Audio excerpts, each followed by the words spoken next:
مشرقی مکان میں منتقل ہو گئیں اور لوگوں سے الگ ہو گئیں اور عبادت کے لیے اپنے آپ کو وقف کر دیا. انہوں نے مصلی بچھا لیا اور اللہ کی عبادت کے لیے کھڑی ہو گئیں.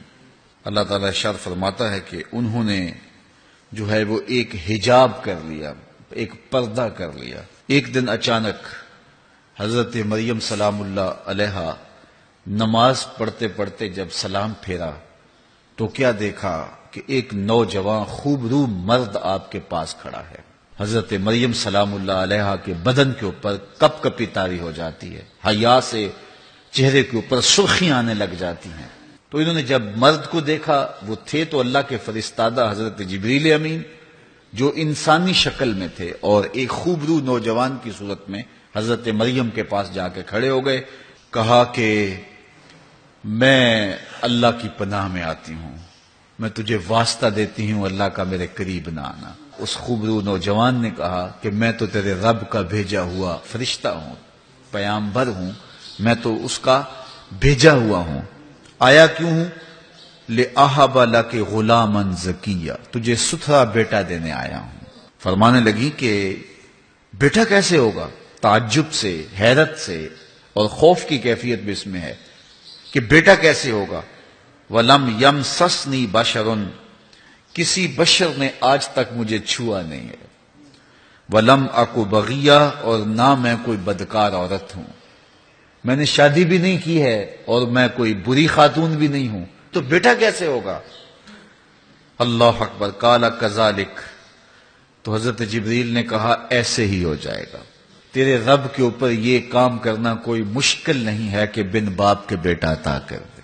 لیکن اس کے باوجود جو ہے وہ ڈر تھا کہ میں کس طرح قوم کا سامنا کروں گی، بن باپ کے بیٹا آئے گا، کیسے ایک ایک کو جواب دوں گی. تو جواب آیا، پریشانی تو ضرور ہوگی لیکن اے مریم گھبرانا نہیں ہے، تم جس بیٹے کی ماں بننے والی ہو وہ بیٹا نبی ہوگا، تمہیں اعزاز ہوگا قیامت تک کہ تم ایک پیغمبر کی ماں ہو. حضرت عیسیٰ کی ولادت ہو گئی اور گود میں خوبصورت بچہ ہے. باقی رہی بات تمہارے خوف کی کہ قوم کو کیا جواب دوں گی، اے مریم تم نے کوئی جواب نہیں دینا. پھر کیا ہوگا، وہ کیا کہیں گے؟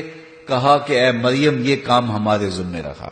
تو قوم آپ کے ارد گرد جمع ہو گئی، تانے دینے لگی، اے مریم یہ کیا چاند چڑھایا ہے، کمواری خاتون اور گود میں بیٹا، تو نے بہت برا کام کیا ہے. حضرت مریم سلام اللہ علیہا نے کوئی جواب نہیں دیا. فَأَشَارَتْ إِلَيْهِ، جب اوکھا ویلا آیا تو اپنے بیٹے کی طرف اشارہ کیا، کہا اسی سے پوچھ لو، میں نے تو چپ کر روزہ رکھا ہوا ہے. ان کافروں کی آنکھوں میں آنکھیں ڈال کے حضرت عیسیٰ نے کلام کیا. تو بچے کا بولنا ماں کی پاک دامنی کی دلیل تھی، اور یہ سمجھنے والوں کے لیے کافی ہے. قال انی عبد اللہ، کہا میں اللہ کا بندہ ہوں، میں اللہ کا بندہ ہوں. آتانی الکتاب وجعلنی نبیا، اللہ نے مجھے کتاب بھی عطا کی ہے اور نبی بھی بنا کر بھیجا. یہ کہنے کی بجائے کہ میری ماں پہ کیوں تہمت لگاتے ہو، میری ماں پاک دامن ہے، کہا میں نبی ہوں اور مجھے کتاب دی گئی ہے. مطلب کیا کہ بدکاروں کے گھر میں نبی پیدا نہیں ہوتے، اور مجھے مبارک بنایا گیا ہے، مجھے برکت والا بنایا گیا ہے. اینما کنت، تو میں جہاں بھی ہوں گا برکتیں بانٹتا رہوں گا. اور مجھے وصیت کی گئی ہے نماز کی اور زکوٰۃ کی جب تک میں زندہ رہوں. وبرم بوالدتی، اور مجھے حکم دیا گیا ہے کہ اپنی ماں